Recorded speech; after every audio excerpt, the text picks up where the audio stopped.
Hey, what up, though? This E, man. I'm just gonna show y'all what the fuck is going on because clearly y'all don't. But first, man, y'all gotta listen first. Just check this out, all right?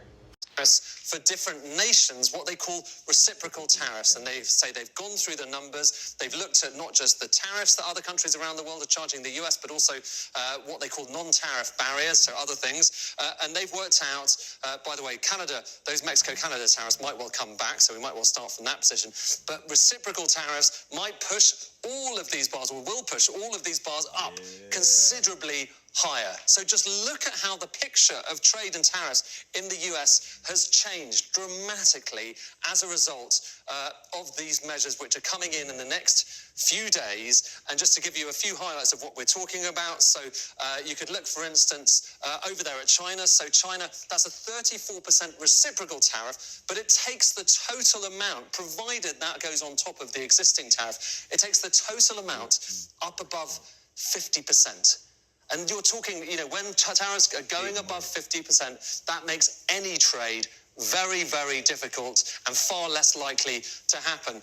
So that's China, but you can probably see here, Vietnam as well. And the point here from the White House has been to say, listen, lots of Chinese goods going into the US, but also going through, being Vietnam and Cambodia as well, being conduits for goods to go to America. And the point here from Donald Trump is that the US wants to reindustrialize. So, what the fuck just happened?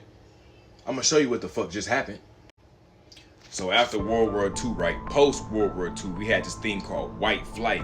And it was like a sudden, gradual, large-scale migration of white people from areas becoming more racially and ethnically diverse, starting in the 50s and the 60s. All right, so pretty much everybody just got the fuck on, man.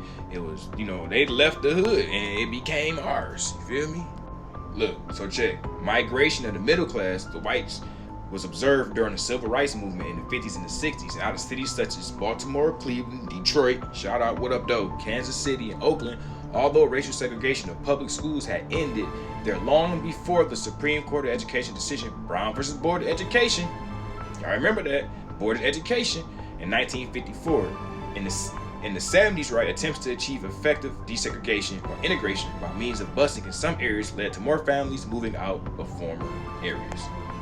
You see right here, post-war, this is all after World War II. This is very critically important. Beginning in the 70s, steel mills and automobile factories across the industrialized world closed their doors. Since then, abandoned communities in the United States. Those cities that they abandoned was Baltimore, Cleveland, Detroit, Kansas City, X, Y, and Z. Those are the big cities that had the big three. Detroit had the